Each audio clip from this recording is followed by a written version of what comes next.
Good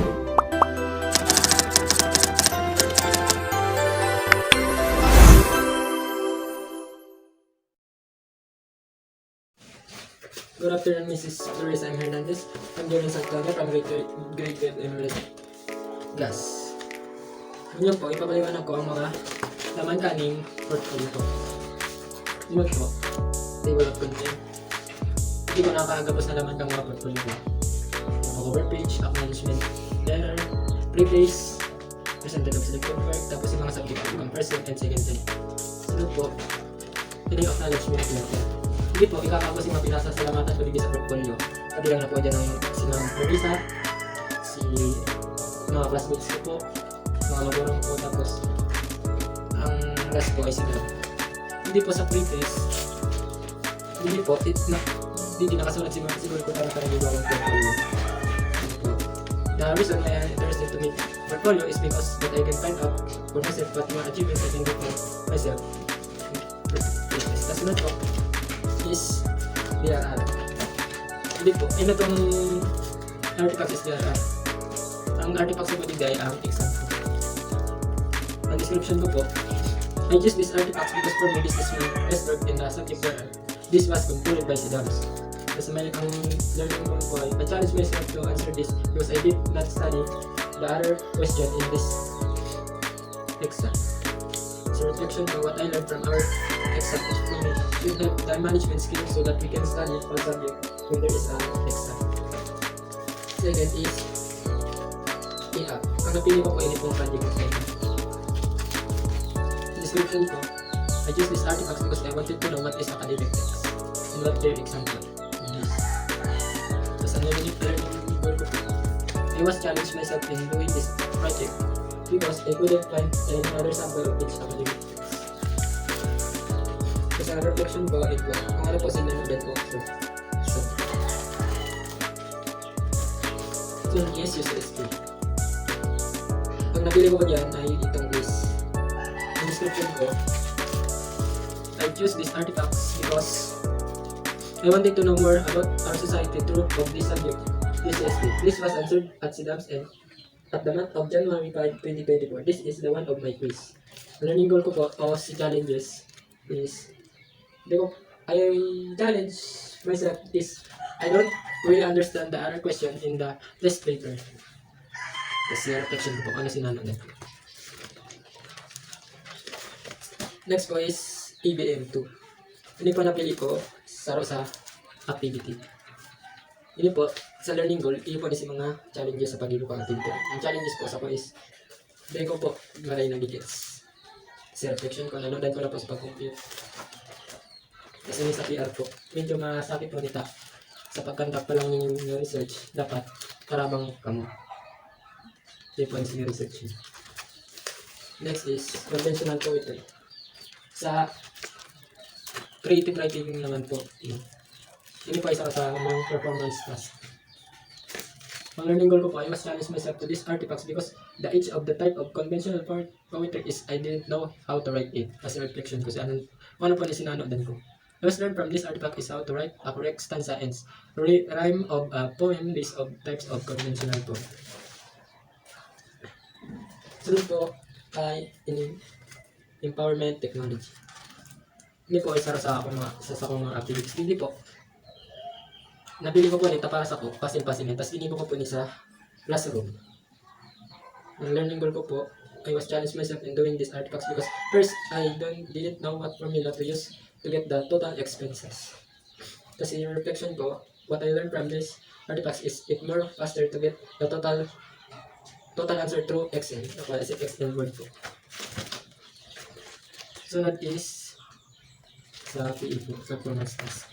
Hindi po isa sa pinakamagayon na nangyari sa chair dance. Learning goal ko po, I was challenged by these artifacts because when we are perform, I didn't know the steps of the chair dance very well. Kasi reflection ko, kung ano po si nanonood ko, dapat na mag-practice tayo. Tapos, hindi po, nasa second semester na po kita artifacts. Napili ko pang artifacts sa Pilipino ay si Crispo.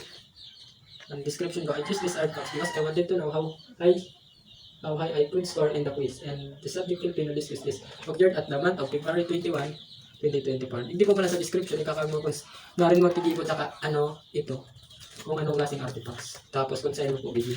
Sa learning goal, I was challenged myself to these artifacts in the part of the situational question and difficulty it for me.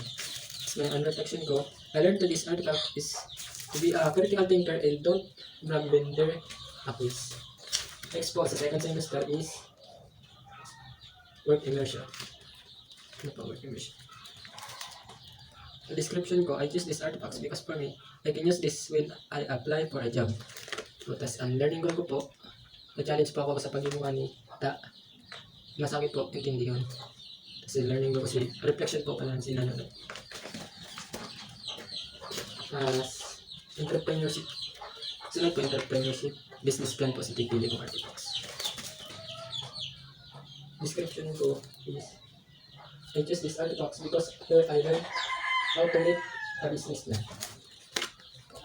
Si learning goal ko, si nanonood ko, tapos sa learning goal ko po si masakit na nangyari. Pero di naman po marami ako nasakitan, tatarabang po kami ng goal. Next po is applied economics. Sarap po ni sa quiz ni. Sa description ko po, I choose these artifacts because for me, this is my best work in applied economics. I did this quiz on March 5, 2024. As the learning goal ko po, I was challenged in these artifacts because it is difficult to compute the quantity demand and quantity supply. So, naribong ko po ako. Tapos reflection ko, kung ano sinanagan ko sa quiz. Nanunan ko, what I have learned from these artifacts is we should study all formula to get a correct total answer and be mindful by computing. Next po is poster. Poster making po sa MIL.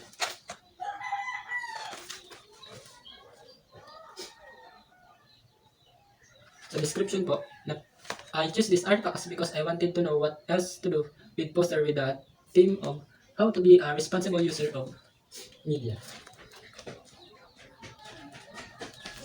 Hindi po si pinili ko para sa ko. Basit po hindi po may ano man po ko, may talent man po ko sa pagdrawing. Kasi learning goal ko po, nasakitan po ko sa pag-isip ng team kung ano ang mga pwedeng ikaag sa team na responsible user of media. Tapos reflection ko, nanodan ko na maging responsible sa paggamit po ng social media. Kasi sa world religion naman po, hindi po sa sa activity. Ang description ko, I choose these artifacts because I wanted to know the difference between religious and spiritual and non-religious. For me, it's fun to do it because you can learn what the two means about. It was done with us by drawing. I did it on March 8, 2024. The learning goal ko po, challenges. I was challenged in these artifacts because first, I am not very good to think of a theme that can be drawn. So I did search on the internet. Para po kung masakita, nag-search po ako sa Google kung anong pwede i-drawing.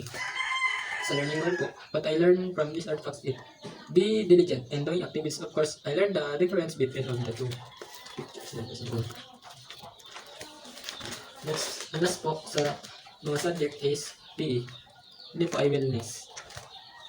Sa description po of the artifact, I choose this artifact because it is fun to do in the morning. We do it every early in the morning, led by Ma'am Ron Helen. It's called wellness dance. Tapos ang learning goal ko po, I was challenged in this artifacts because it's difficult to follow the steps in the wellness dance. Tapos reflection ko po, what I learned from this artifact is we should maintain physical activities on a daily basis so that we do not have any injury in our body. Dito po nagtatapos ang portfolio. Salamat po. Sa work immersion naman po, ang inot ng requirement is application letter. Ini po, ginibo ko para po sa LGU. Kaso po din natuloy. Kaya, sunod po is resume. Sa pag-ibo po kanina, napapasilan lang ako may karanasan naman po ako sa pag-ibo kanina. Since kang grade 11.